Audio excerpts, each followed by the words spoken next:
this should be one of the core functions of the Sangguniang Kabataan. Because 10% of the barangay funds, municipal funds, and even provincial funds goes to their activities. Pero nauubos po kasi minsan may bikini open, minsan kung yung mga disco derby, concert, tuloy, yung iba nahihinto pa sa pag-aaral, yung iba naman nagbubuntisan na lang. So ang maganda siguro, Mr. Chair, is that we all move because while this is the mandate of the Office of the Ombudsman, it will be very difficult.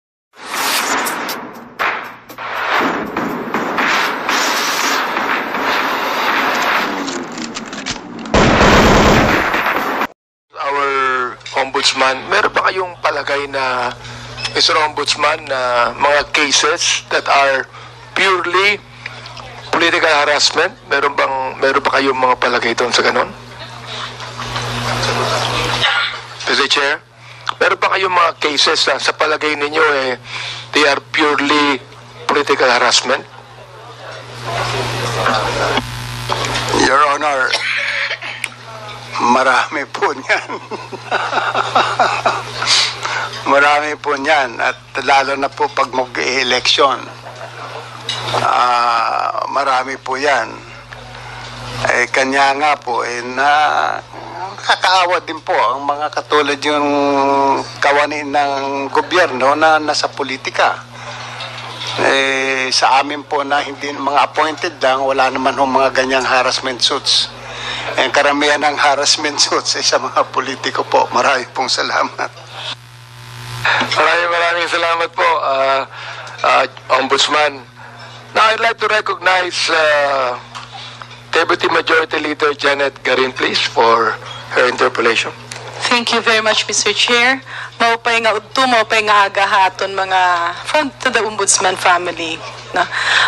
Earlier, Mr. Chair, this is in relation to the statement of the Ombudsman with regards to them not being judged by the number of convictions.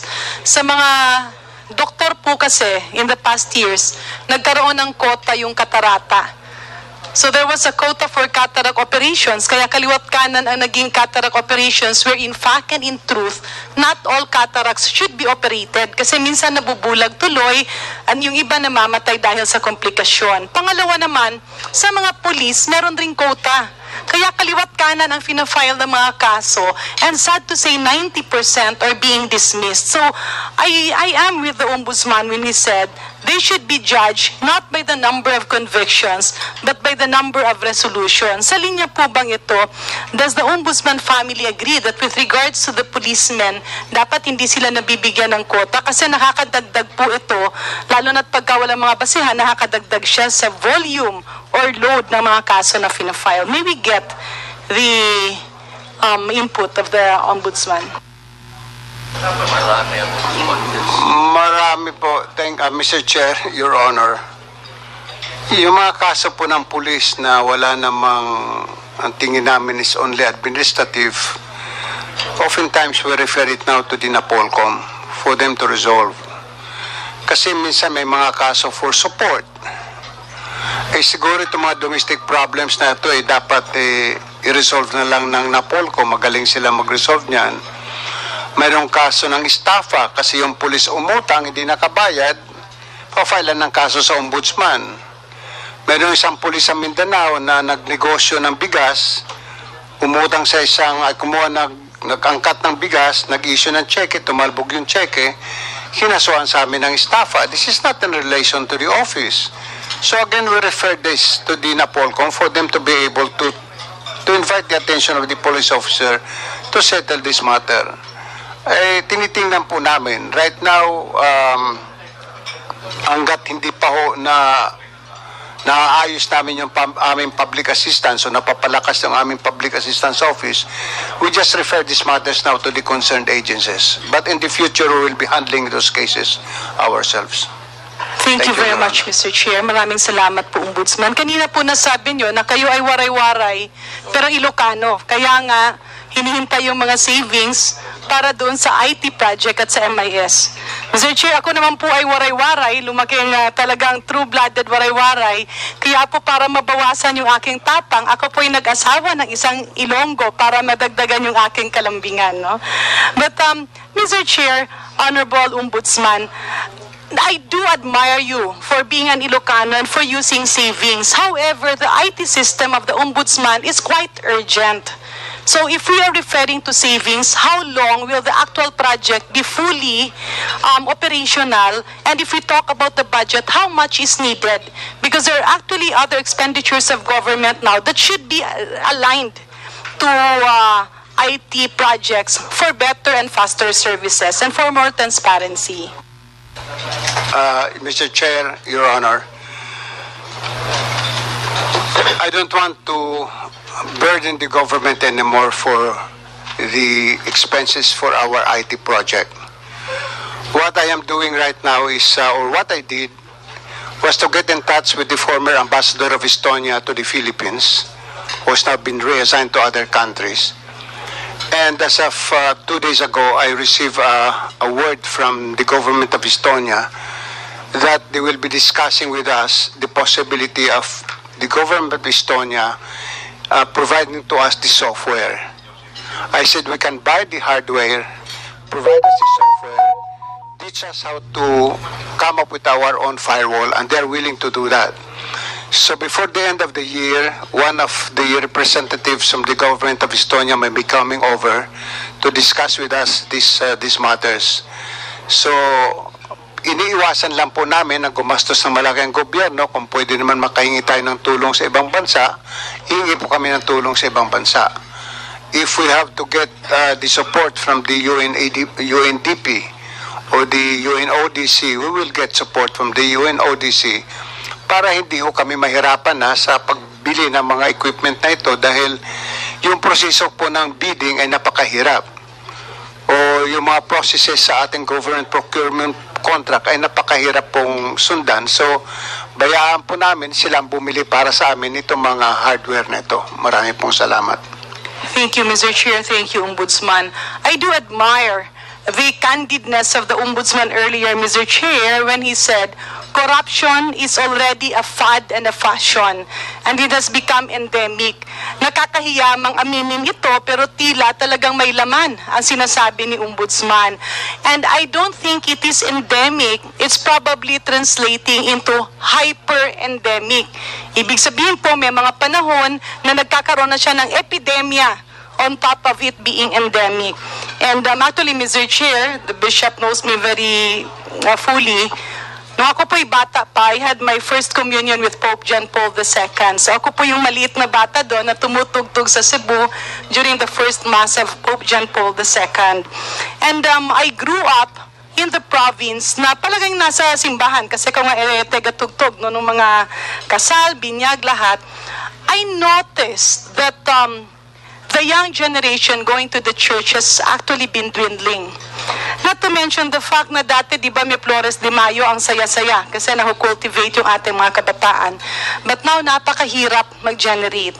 Moreover, I also noticed yung nasabi nga ni Ombudsman na may naka-shorts, may mga naka-sleeveless.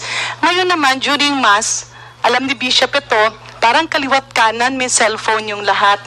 No? Mabuti na nga lang medyo pinapasilent. No? So in other words, morality is starting to go down the drain. And this has a huge impact. Ayaw ko lang naman sabihin kasi mag-e-election. I'm not really sure if the Sangguniang Kabataan is helpful in molding the morals of our youth. So my question here is, dun sa sinasabing advocacy for prevention of corruption, paano po kaya ang nakikitang measure ng ating ombudsman so that this will be addressed? Because aside from the loss of morals, napunta rin po, Mr. Chair, Your Honors, yung pong envy, girian, harassment, pareho po, gibaan, like kami, we're doctors, and in our profession, napakamasalimuot po ng practice. Minsan, na oftentimes, you are actually curtailed not to advertise kasi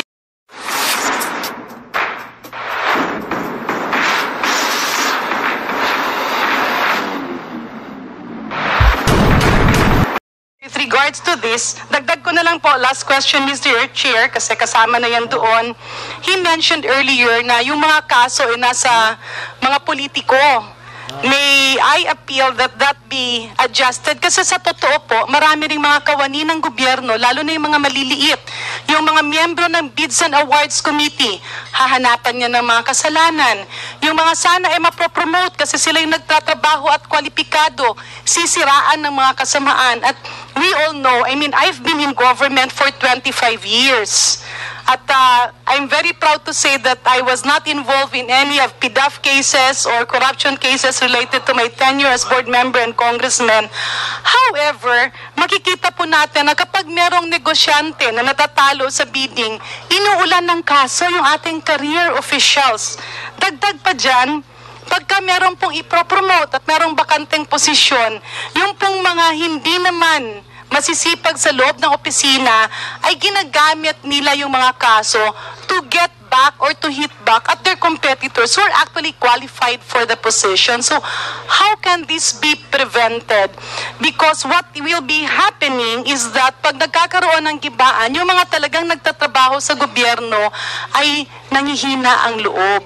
And then they would, yun nga, yun nasabi nga kanina ni Ombudsman na minsan, nagkakaroon tuloy ng takot or pangamba yung iba, and the non-workers or the non-performers are actually exploiting this avenue. May we hear the comment of the Ombudsman on that, including the fact na pagka hindi sumunod yung ibang mga back members ay inuulan ng kaso at wala namang panggastos para sa abogado.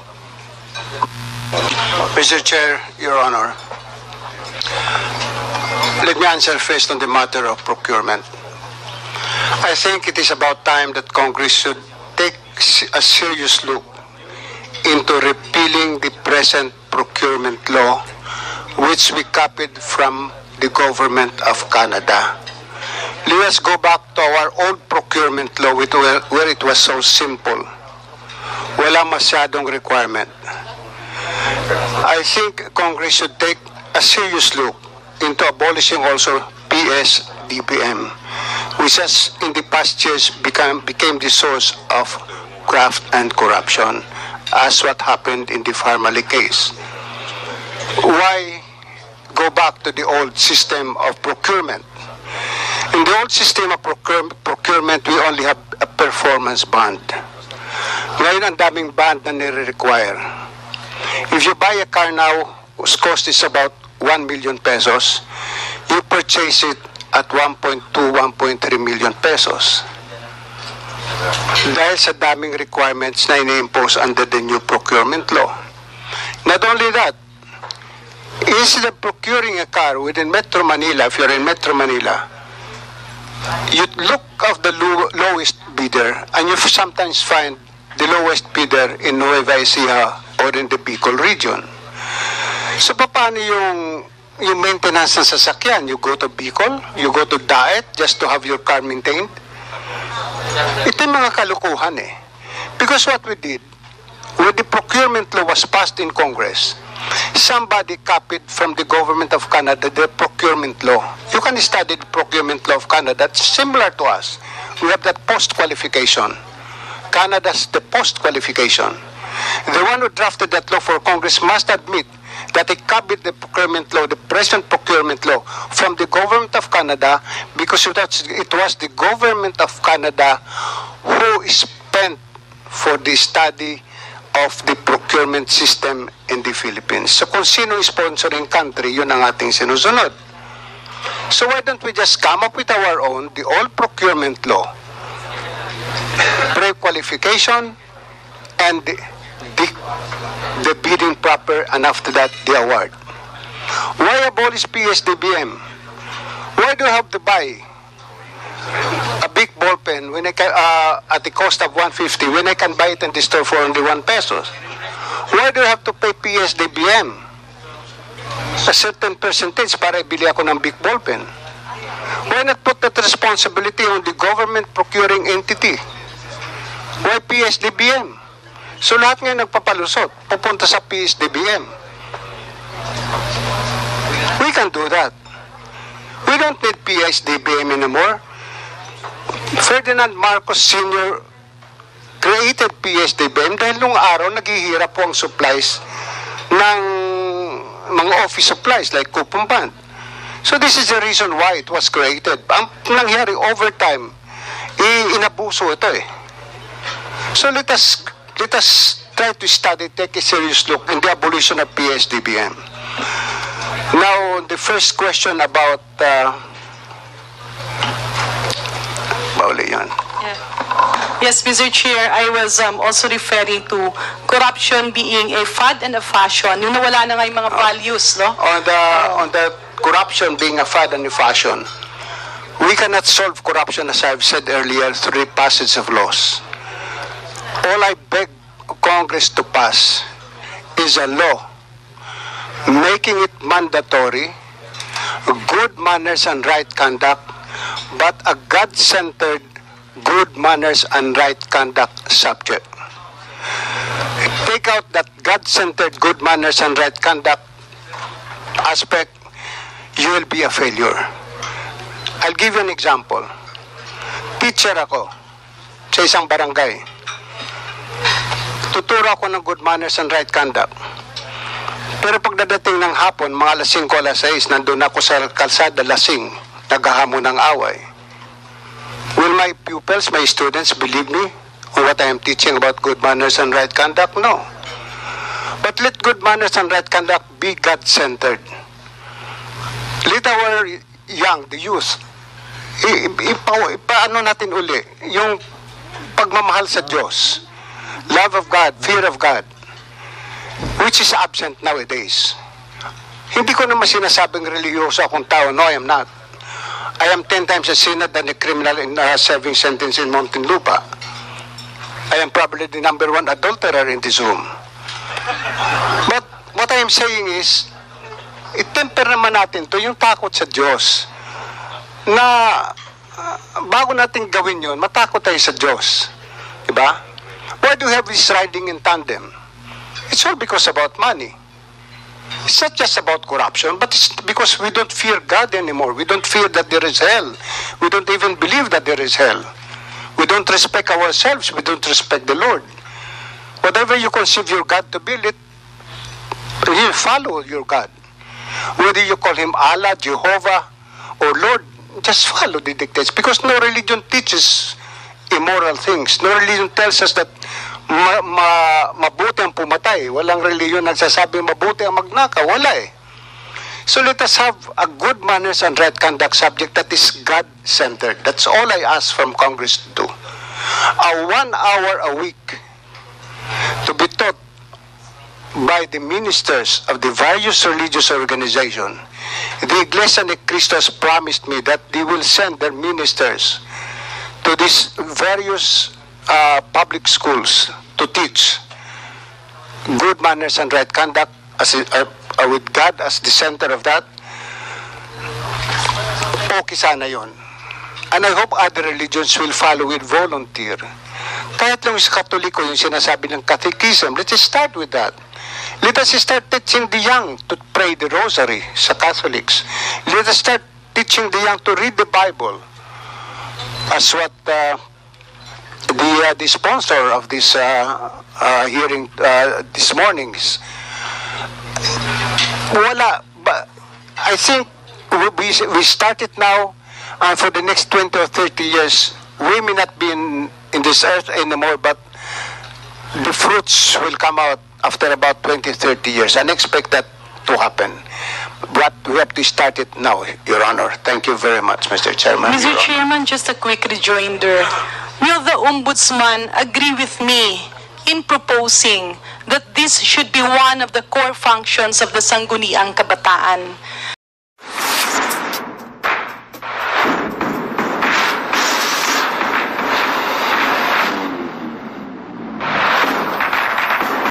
Activities. Pero nauubos po kasi minsan may bikini open, minsan kung yung mga disco derby, concert, tuloy, yung iba nahihinto pa sa pag-aaral, yung iba naman nagbubuntisan na lang. So ang maganda siguro, Mr. Chair, is that we all move because while this is the mandate of the Office of the Ombudsman, it will be very difficult for them to be bombarded with a lot of corruption cases because corruption is starting to become the norm rather than the exception. Not to mention the fact na hindi lang po ang corruption ang andudun eh. Andudun na yung inggitan, what the Honorable Ombudsman mentioned earlier, there is already harassment. Kapag dun sa opisina, mapropromote yung mga qualified na mga eksperto. Even the scientists are now very much challenged. Even us doctors, we are also very much challenged kasi kunyari merong isang magreklamo, may pasyenteng nasusulan sa baba, lahat isasama sa kaso up to the professors in the universities and even up to the medical center chief. In other words, the loss of morals and values has already transcended into the possibility of non-performance of functions and duties because fear is already there. Fear that was inculcated because there are just a lot of evil actions surrounding. May we get the wisdom of the Ombudsman from this kasi napakasayang ng ating sangguniang kabataan. Minsan nauubos sa seminar, mas mabibigyan ng puntirya yung kanilang direksyon if they will be molded into anti-corruption warriors. Mr. Chair, Your Honor, we have trained high school students and with respect to the fight against corruption. With respect to the Kabataang Barangay, I think there should be a law that would make it mandatory for them also to spend some of its budget or part of its budget in values formation. But a values formation, as I said, that is God-centered. As I said, wala ho yung God, wala ho mangyayari sa atin. We will not just, as you said, go down to the drain. We are not just going down to the drain. We are already in the septic vaults. We're just like cockroaches now scampering for safety. That when the time comes that we're about to have our last breath, that is the only time we say, Lord, papagtawarin nyo na lang po ako. Maraming pong salamat. Thank you very